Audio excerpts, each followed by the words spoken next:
Hello everybody, it's me, GhostCritic. It's Wednesday, it's new comic book day, which means I've just come back from the comic book store, and it was a much quieter week this week. I think I've got 5, maybe 6 new books, which at first I was very excited about because I haven't got a lot of money, but I then made another purchase. However, they were very cheap, and I'll quickly show you those in a second because there really isn't enough to show them in a separate video, back issue haul type of affair.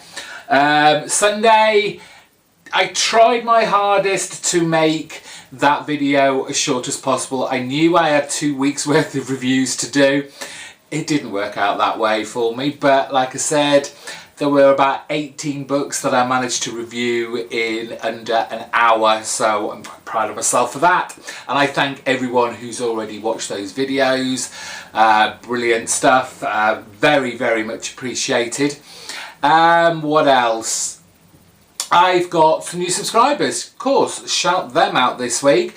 That was 5 of them. We've got James Kirk, Ashmit Chopra, Chris Mattox, Darth Don Don, and Wolf and Fox 77, and I'll be putting links to 2 of those people down in the description bar below to their channels, so you can go and check them out. They both do comic book type videos, so it should have people interested. If you like their stuff, please subscribe to them. Let them know you found their channels through me because they subscribe to my channel.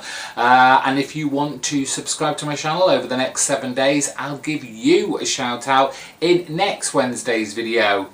It's all give and take. It's all give and take. Big community. Right, okay. I won't show my new books just yet. I'll quickly show you a 12 issue run. There's actually 13 of them. I couldn't find the 13th issue.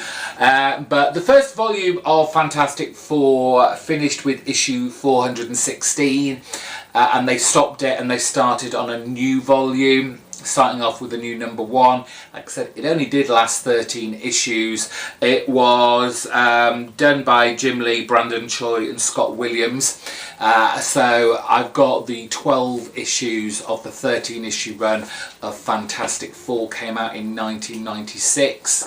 So a fun, if not probably very deep, 90s action. But I'm glad I saw them and picked them up. As people know me, I'm trying to collect everything Fantastic Four. Obviously, definitely the very first volume.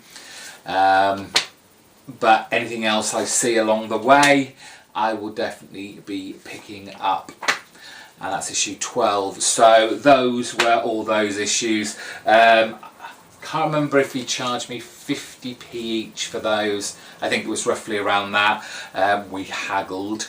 So that was good to have, and I'm going to enjoy reading them over the next week or so. Right, for the new books that came out this week, we're kicking off with Boom Studios' The Woods, issue number 35. This is the penultimate issue. It concludes with issue 36 next month. If you've not been reading this, and I don't know of anyone else who is, then there's no real point in me talking about this anymore. But I've made it. It was on the edge so many times of me dropping it, but James Tynion kept me hooked. Well, I'll say hooked. He kind of kept dropping in some big things that kind of meandered along and went downhill, and then he gave me something else that was interesting and I had to keep going with it. That is basically the story of my involvement with The Woods and why I never dropped it. One from Image this week, it's Rick Remender's 7 to Eternity, issue number... oh, it's at the top. Issue number 9, and thank the Lord Jerome Pina is back this week, so it's going to be delicious artwork inside. Wasn't a great fan of James Harrion, was it? I think that's his name. Wasn't a big fan of that art style, but then when you get the glorious Jerome Pina, anything that comes after it is going to have a hard sell on their hands. Getting closer to issue 50 of Astro City. We're up to issue 47. This is unheard of. This series is almost halfway to every single Astro City that's come before it, from all the different publishing houses Astro City's been at. But this has been a great series by Kurt Busiek. It looks like we've got a superhero dog on our hands, a possible digression to the storyline with the Purple Man that's going on at the moment. Or, as everything has been, I guess, it's all connected in some way, so keeping my eyes out. Can this title make pick of the week 3 times in a row? It's Charles Soule's astonishing X-Men issue number 3. With each issue there's a different artist. This week it's Ed McGuinness, artist I'm very fond of, so I'll be really looking forward to checking that out. But like I said, the last 2 issues have been my pick of the week, so I've really had a good time with this book. I really enjoyed it. Gave me the X feel that I've been missing for quite some time. And finally, Charles Soule again. It's issue 26 of Daredevil, and the start of a new storyline, which is, I think, Land of the Blind. It's a 3-issue story arc, and I think it centres around Blind Spot, his latest kind of sidekick, I guess you'd call him, who got blinded a couple of arcs ago by a new villain called Muse, I think his name was. Yes, and he suddenly just disappeared, so this is picking up. I'm glad they've not just left him behind and just forgotten about him as a character, and that there is some more involvement from him in the coming issues.